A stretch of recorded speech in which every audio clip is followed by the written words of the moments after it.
Welcome, everybody, to another Georgia Archery podcast. I'm your host, Big John Chandler, and this is where we talk about, well, anything and everything to do with archery in the state of Georgia and Georgia archers, wherever they may shoot. It doesn't look like I got a big crowd tonight. Nobody wants to watch. It seems to be going. I haven't checked everything, but let's see. Yeah, it's trying to go.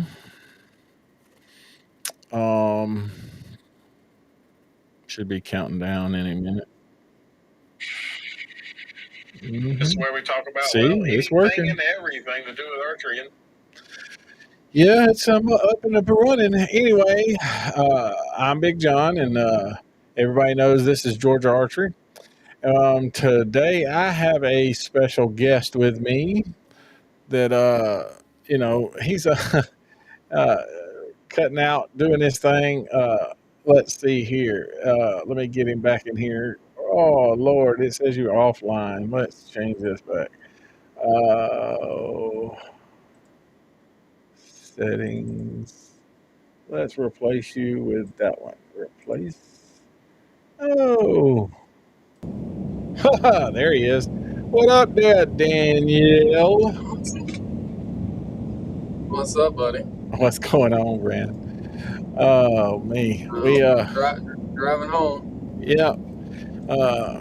You were said you wanted to get on a podcast, and I sent you a message, and then you said, "Oh, by the way, I'm driving." I was like, "Well, I don't think you." He said, "I'm going to do it anyway." So he's rolling down the road trying to get to the house. But how was your weekend, brother? It's pretty good. Got a new bow. Got a new bow. Yeah. And put it through some tests. Half-assed throw it together Saturday and went and shot it Sunday. I hear you. Speaking of shooting Sunday, the 3D Big Creek Archery had the ASA qualifier, and they had 55 shooters, and then 15 shot for fun. So 55 shot the qualifier, and 15 shot for fun. Had most of his turnout on Saturday, but there was a few of us that ventured out there on Sunday. You threw your bow together. You showed up out there. What'd you think about the course? Because that's the first time you've been there? Second time. Second time. I shot their first qualifier. All right, so what do you think about Old Big Creek? That's probably one of my favorite places to shoot now. One of your favorite places to shoot. Well, that's the first time I had been there. And he is constantly, this is his first year doing this, and he has spent some money. You ain't lying. He is definitely making that place right, and it definitely laid out nice and pretty.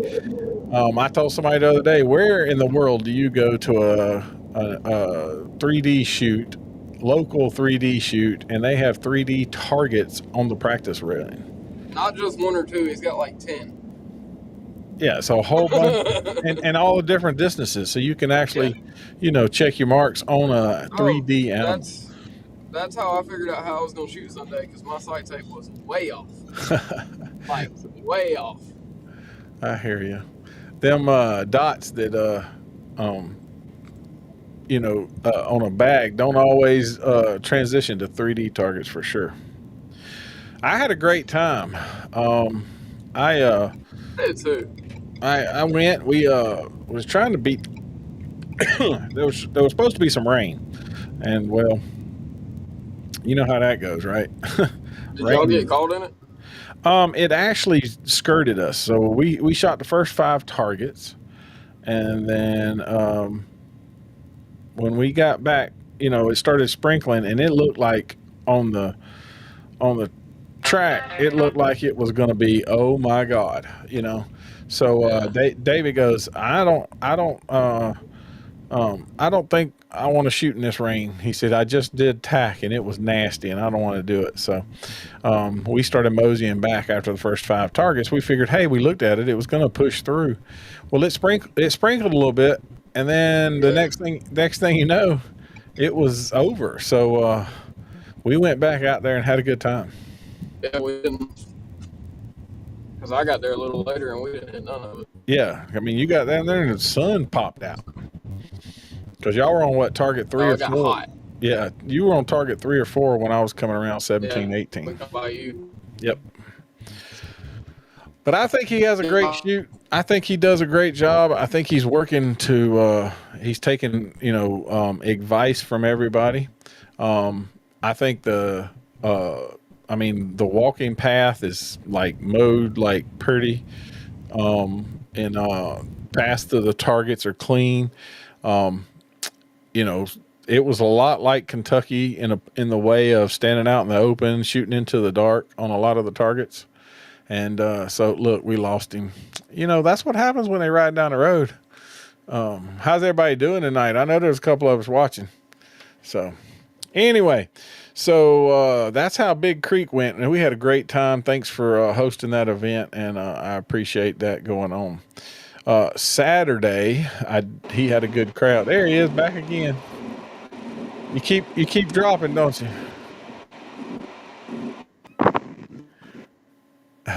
Are you there? Yeah, I'm here. All right.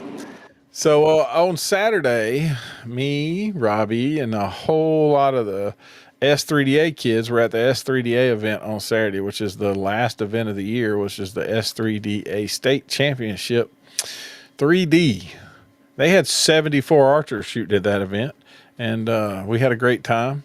It was cool to see everybody doing their thing, and lots of pictures. So if you want to see pictures from that event, you're more than welcome to go over to the website, www.georgearchery.com, and click the photos button, and there's a whole lot of pictures uploaded up there. Also, North Georgia traditional archers have their shoot up there in Gainesville every year, every first Saturday of every month, and they had 60 archers, so that was pretty cool. Did I lose you? I can hear you.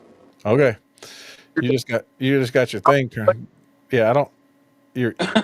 Yeah. I lost the road noise.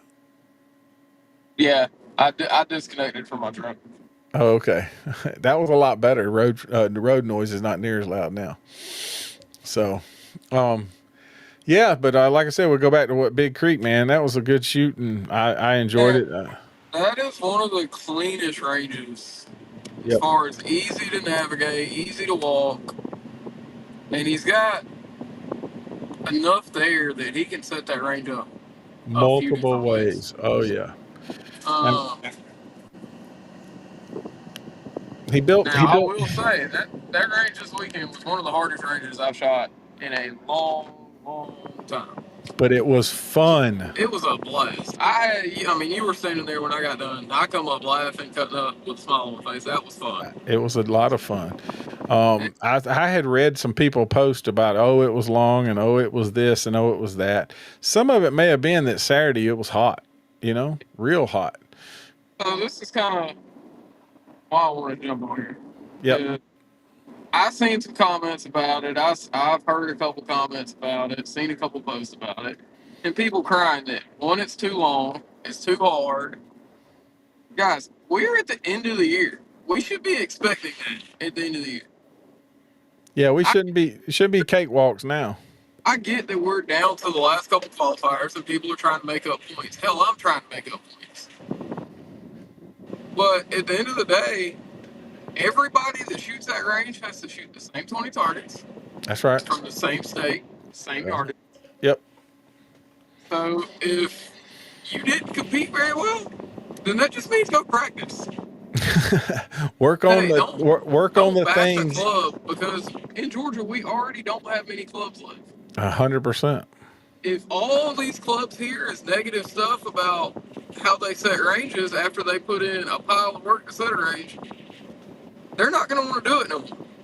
Oh, for sure. They're not. And it wasn't a bad set range. That was a great range. Oh, for sure. Was it hard? Yes, it was hard. Yeah, but you had to think, had to aim a little bit. It was dark. It was long. It was windy. I mean, you had a little bit of everything there. Oh, yeah. Other than short targets. We did. Wait. We had a short target. Yeah, we did have an 8-yarder, and I missed it. We had a short target. And I'm not just saying that because I went down there and shot good. No, I could, like I told you earlier, I could have went down there and shot 10 down and been just as happy and had just as much fun. Well, I posted on my Facebook the same thing. I had a great time with some great friends shooting bows. I didn't. I shot pretty well. I just didn't score very well. You know, and that Yeah. just means I need to put some more practice in. Yeah. Plain and simple. And I mean, everybody thinks, and if we go, and another thing that kind of bothers me about that, you go shoot a long course like that, people cry about it, and then you go shoot the next one, and people that are setting that range hear all that talk, so they set a super short course, and the same people are going to complain because it's super short. Oh, for sure. I mean, you're going to have the ones that you can't please everybody. There's no way to please everybody. But I'm telling you, what I liked about him for more than anything else is that he asked for feedback. Yes. You know, Seen them make a few posts Yep. on feedback or how people want ranges set or Yep. what makes the shoot better. That's right. He's wanting to make it better. It's his first year, dude. It's not, and this is not like something. He's not an archer that has played this game for a long time. You know, like we know what ranges used to look like, have looked like. Now, Dude, I've shot parrot ranges before. Yep. It ain't. Yeah, for sure. So yeah, I think he did a great job on the range. JB, I'll be back when I can, when you have a shoot on Sunday. So that's the end of that. Hey man, have you heard that the archery industry is getting sued? It's not even a particular company, it's the industry. Well, I mean, they had there's a lot of folks listed in this in this long thing. The suit alleges that retailers like Bass Pro Shop and bow makers like Hoyt conspired to artificially inflate the prices of archery equipment. Industry leaders say that it is simply enforcing minimum advertised prices to help local bow shops and protect their consumers. From what I've seen, and what's going on, brother? Shot harder for sure. I'm 100% in agreement with you. It wasn't that hard of a course that I read the post on. I was like, I had to go see for myself. Yeah. What up? What up, Bear? I see you. It was long. Oh yeah. That's what we got them high dollar movable sites for. That's why you paid extra for them knobs. You might as well move them, right?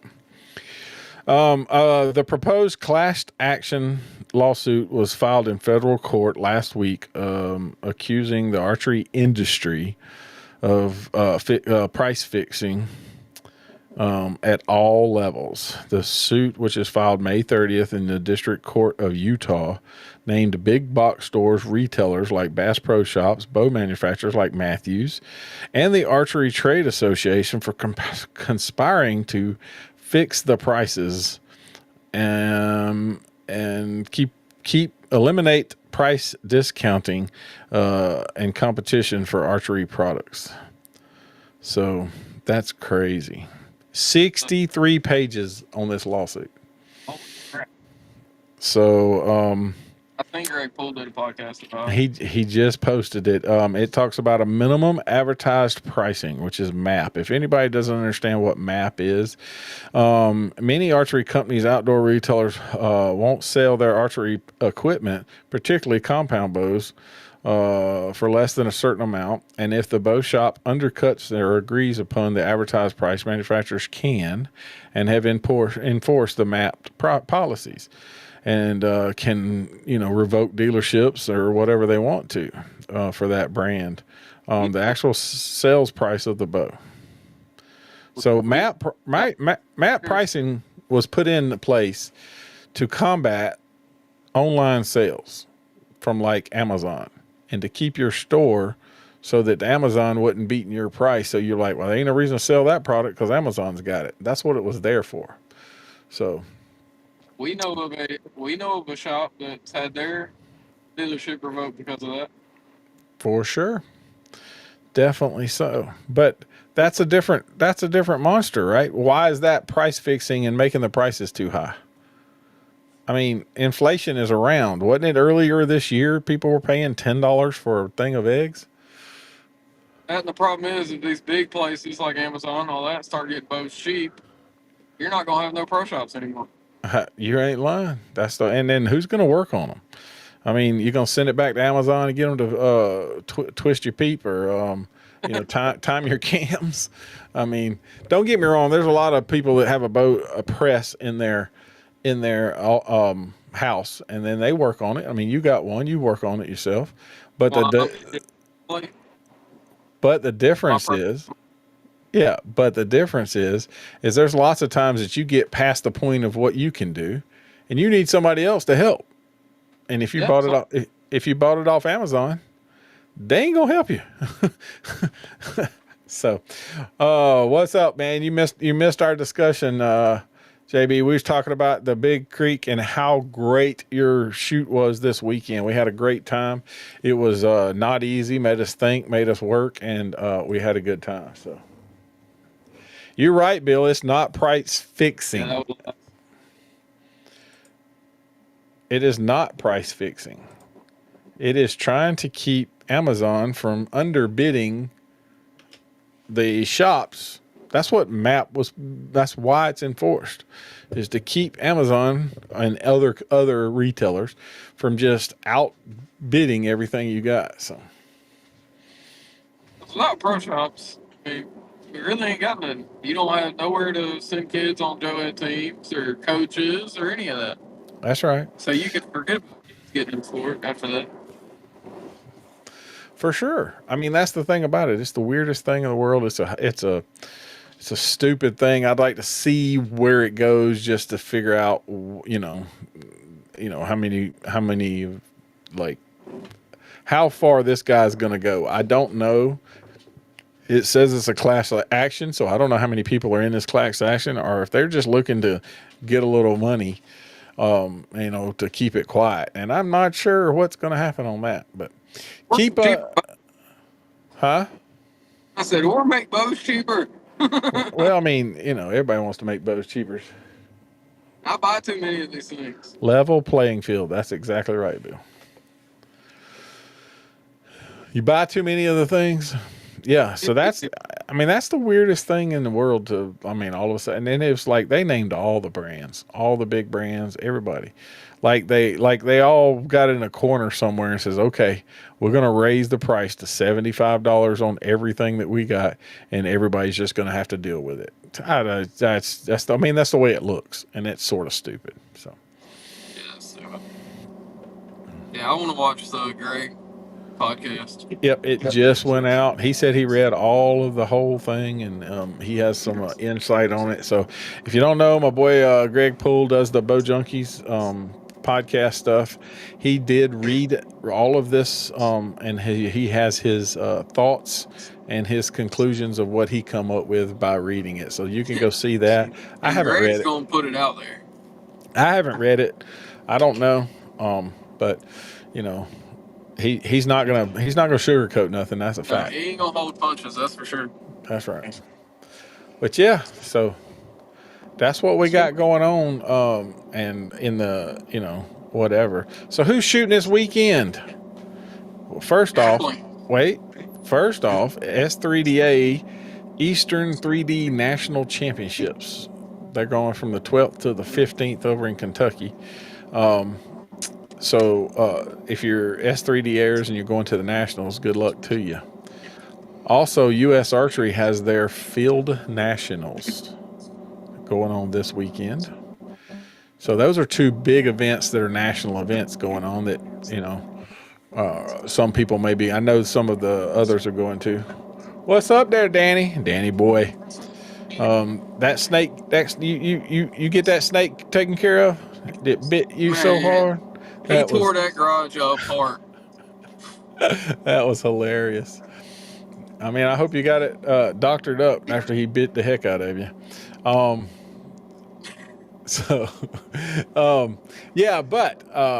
Team On Point is hosting an ASA qualifier this weekend down in Augusta. I think it's at Wildwood Park, if I'm not mistaken. So if you're trying to get them points for that ASA or trying to get one more good score in, knock a bad one out, whatever you got to do for your shooter of the year, that's your chance right now. Also, Yeah, you ain't got Sweetwater. many left. I know Sweetwater canceled their shoot. So Yeah, I've seen that. unforeseen. I want to give a shout out to things. Belinda and Kevin and all the boys down there at RBO too for taking Sweetwater. Yeah, to keep it going. To keep it going, because Sweetwater's been around since I was a kid. I remember like one of my first shoots being Sweetwater at like 11 years old. So to be able to keep it is awesome. For sure. Yeah, and then Ogeechee Bowman is hosting a club shoot field round. I guess they're trying to get warmed up for the next weekend is the field championships for the GBAA. So they're just giving everybody a warm up. I want to go down there and shoot some of that. So Bill, I'm gonna post this up so everybody can read if they haven't seen what's going on. There's no difference between auto dealerships having a MSRP. That's exactly right. Yep. Warm up the field. That's exactly what I said. Trying to get that warm up going. And then on Sunday, it happens to be Father's Day. That's the least celebrated holiday there is. Like Christmas, Easter, Mother's Day, and then Father's Day is like way down the list. So, but if you can hang out with your father, do so and have a good time, right? And then show him where that snake is. Dude, I'm trying to get mine to go shoot Saturday. Is it really that far from his house to your house? Yeah, trainer. An hour. Oh my gosh, that's crazy. An hour without traffic, and then they got 20. They got 20 all messed up right here at 285, so it's like an hour and 20. Oh, for sure. It makes you go all the way around the world for sure. That's why I try to avoid going that way, but I was already on the interstate.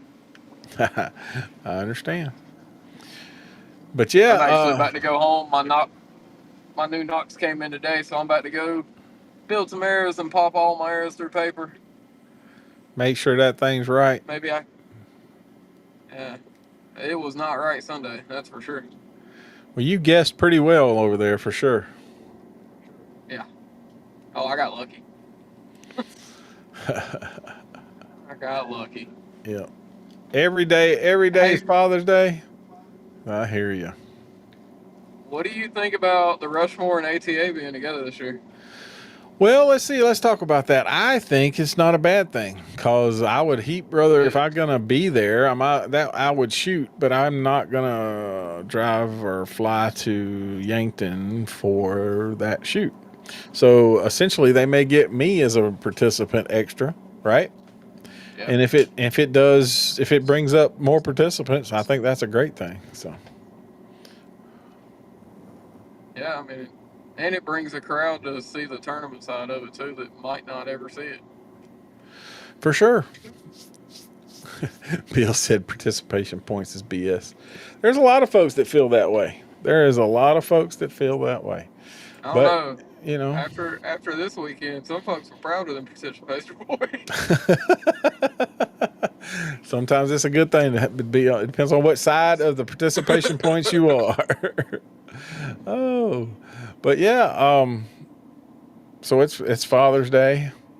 Hey, you can find this information and more on all of our social medias. We are on Facebook, Instagram, Snapchats, Twitter, which is now X, YouTube. This video will be up on YouTube. You can watch it. It'll be up on Facebook because it's alive as we are right now. And you can watch it, like it. Make sure you like and subscribe. Give us a thumbs up. Type something in the comments on YouTube. Give us are you ready for ASA State Championship? Are you needing a couple of extra participation points? Are you needing to drop a score? So leave that information in the comments below. If you have something you want us to talk about on the show, you can always send an email at info@georgiaarchery.com. and you can message us at all the social media spots. So, what did he say? I missed it. He said I'm talking like everybody struggled, but he didn't. Yeah, well, according to the score sheet, you didn't struggle. At Comparative. one point in my life, I knew how to shoot a bow. You just channeled your inner bow shooter this It past comes weekend. in and out. Like I get about one day every like 4 months. You hope you're on a range shooting at that time, right? Yeah. Yeah. Well, I tell you what, I didn't channel my inner. I channeled my inner. Oh my God. Yeah. I had a bunch of. I shot some really good, shots. I mean, don't get me wrong. I just haven't practiced, and so I know that's what it was. All of the ohs were from just not practicing. Plain and simple. The bow is shooting. I mean, Oh, I mean, I think that's a lot of my issue right now. It's just not practicing. That's right. Because I've been going from Snellville. I live in Snellville, so I've been going from Snellville to Macon every morning. Yep. And then leaving Macon and driving all the way to Noonan and working in the afternoons and then coming home. So there's not been a practice in like a month. Yeah. Well, anyway, Daniel, I appreciate you hanging out with us. I appreciate everybody watching this video. Like I said, if you got something you want us to talk about, send us an email. You can listen to the audio version of this podcast on any of your favorite podcast apps. We're everywhere. So, what you got to add before we finish? Anything? No, that's all I really want to say. So you said what you wanted to say. JB's right there. Big Creek Archery Club is doing an awesome job. Yeah. Yep. Definitely. Great place to shoot. And everything he's done, man. He built those big old freaking bridges. Dude, those bridges are nice. Oh, you ain't lying. And they're built like a tank. Yeah, they hold my big nice. fat butt. That's right. It ain't like walking a pallet. No. He's doing things right. There's no doubt about it. And he's gonna get things wrong. There's no doubt. If you're new to this, it's not like he's a veteran. I mean, we know Scott Parrott sets great ranges because Scott Parrott's been setting ranges for a long time. But dude, Scott sets them sometimes, and it's like, I really think some of Scott's ranges, he gets really pissed off setting ranges. Like, I really do. I'm gonna get their ass. I got you. I'm gonna get them. Especially on the hill. Oh yeah, the hill be fun.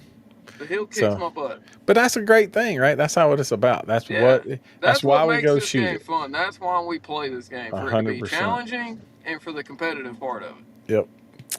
Anyway, I don't think that should be cool. Yeah. So I'm gonna let everybody know.